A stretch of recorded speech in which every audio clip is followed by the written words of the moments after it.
Percikan api pertikaian antara Israel dan Iran kembali muncul.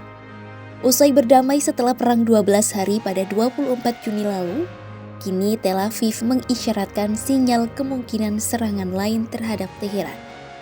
Hal itu disampaikan Kepala Staf IDF Eyal Zamir dalam pidatonya di upacara militer di Pangkalan Glilot Israel Tengah pada Kamis 14 Agustus 2025. Lantas, apa yang sebenarnya terjadi? Simak selengkapnya dalam video berikut.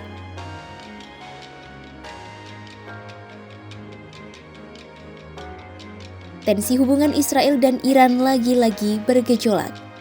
Sehari setelah kunjungan Kepala Dewan Keamanan Nasional tertinggi Iran, Ali Larijani ke Lebanon, Kepala Staf IDF Eyal Zamir mengisyaratkan kemungkinan melancarkan serangan lain terhadap Teheran. Melansir Radio Angkatan Darat, Zamir mengatakan Tel Aviv siap mengulangi serangannya terhadap Iran jika perlu. Pernyataan Zamir itu disampaikan dalam pidatonya di upacara militer di Pangkalan Glilot Israel Tengah. Zamir menyebut pasukan IDF telah menargetkan Iran dan poros sekutunya, termasuk Hizbullah di Lebanon dan Houthi di Yaman. IDF disebutnya siap menyerang lagi kapanpun apabila diperlukan. Kepala Staf IDF ini menggambarkan konflik dengan Iran sebagai perang preemptif. Tujuannya tidak lain untuk menyingkirkan apa yang diklaim sebagai ancaman eksistensial yang meningkat sebelum menjadi bahaya konkret. Tel Aviv menuding Teheran berada pada jalur eskalasi berbahaya di berbagai bidang dan mengembangkan doktrin yang berpusat pada penghancuran Israel. Zamir mengaku pihak Israel siap membayar harga yang mahal untuk memastikan kelangsungan hidup mereka. Dalam beberapa minggu terakhir, pejabat Israel termasuk Menteri Pertahanan Israel Katz dan Menteri Luar Negeri Gideon Sa'ar turut mengemukakan prospek serangan lain terhadap Teheran. Presiden Amerika Serikat Donald Trump dan Perdana Menteri Israel Benjamin Netanyahu sebelumnya telah memperingatkan mereka tidak akan ragu menyerang Iran lagi.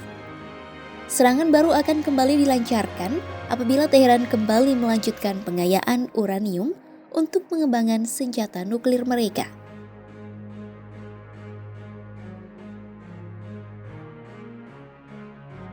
Berbeda dengan Israel yang siap melancarkan serangan lain, Teheran justru berada di ambang kebuntuan.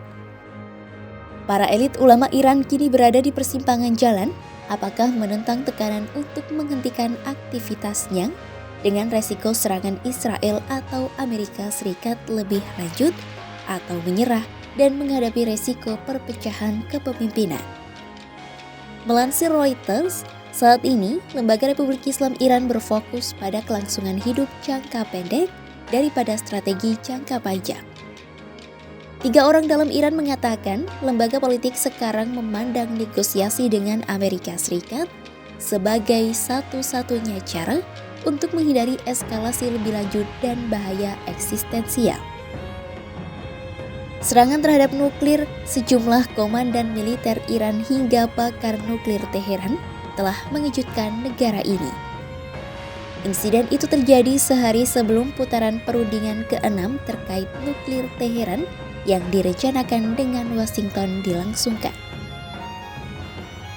Teheran menuding negeri Paman Sam mengkhianati diplomasi yang telah dibangun. Beberapa anggota parlemen garis keras dan komandan militer menyalahkan pejabat yang menganjurkan diplomasi dengan Washington sebagai jebakan strategis. Menurut mereka, Amerika Serikat sengaja mengalihkan perhatian angkatan bersenjata dengan memulai pembicaraan terkait nuklir. Seorang narasumber politik mengatakan, pimpinan Teheran kini condong ke arah perundingan sebab mereka telah melihat biaya konfrontasi militer. Menanggapi hal tersebut, Presiden Masoud Pezeshkian mengatakan, lanjutnya perundingan dengan Amerika Serikat tidak berarti mereka menyerah. Pernyataan Pezeshkian itu pun menuai kritik dari kelompok garis keras termasuk Komandan Garda Revolusi Aziz Ghazanfari. Mereka memperingatkan kebijakan luar negeri, menuntut kebijaksanaan dan pernyataan ceroboh bisa menimbulkan konsekuensi serius. Pemimpin tertinggi Iran Ayatollah Ali Khamenei memegang keputusan akhir terkait permasalahan yang terjadi. Sejumlah sumber internal mengatakan Khamenei dan struktur kekuasaan utama telah mencapai konsensus untuk melanjutkan negosiasi nuklir.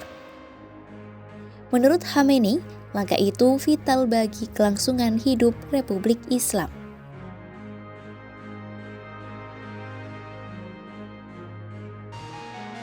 Direktur Program Iran di Middle East Institute di Washington DC, Alex Vatanka mengatakan, serangan Amerika Serikat Israel mungkin terjadi dan tak terelakkan jika Iran berupaya membangun kembali kapasitas nuklirnya dengan cepat tanpa mendapatkan jaminan diplomatik atau keamanan.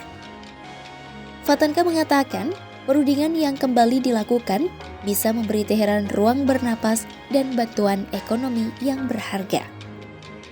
Menurutnya, tanpa balas cepat dari Amerika Serikat, hal itu bisa beresiko menimbulkan reaksi keras, perpecahan elit yang semakin dalam, dan tuduhan baru tentang penyerahan diri. Teheran bersikukuh pada haknya untuk memperkaya uranium yang diklaim sebagai program energi nuklir damai. Namun, pemerintahan Trump menuntut penghentian total fasilitas nuklir Teheran. Ancaman lebih lanjut jika Teheran menolak untuk kembali ke perundingan juga ada dengan sanksi PBB yang disebut sebagai mekanisme snapback. Diplomat senior Barat mengatakan, para penguasa Iran kini berada dalam kondisi rentan yang belum pernah terjadi sebelumnya. Pembangkangan apapun menjadi pertaruhan yang bisa menjadi bumerang di saat meningkatnya kerusuhan dalam negeri, melemahkan kekuatan pencegahan dan penonaktifan milisi proksi Iran oleh Israel dalam perang di sekitar Timur Tengah sejak 2023. Sementara, rakyat Iran kini berada dalam kejenuhan akibat perang dan isolasi internasional begitu mendalam. Kondisi itu diperparah dengan semakin kerasnya kegagalan pemerintahan Teheran.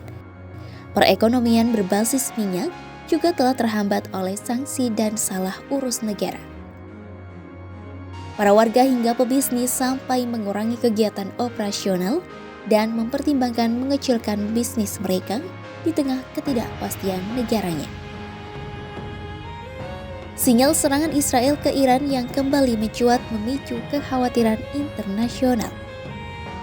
Namun, Iran sendiri dihadapkan dengan kebimbangan apakah akan bertahan dengan nuklir atau melanjutkan negosiasi nuklir demi kelangsungan hidup warga negaranya.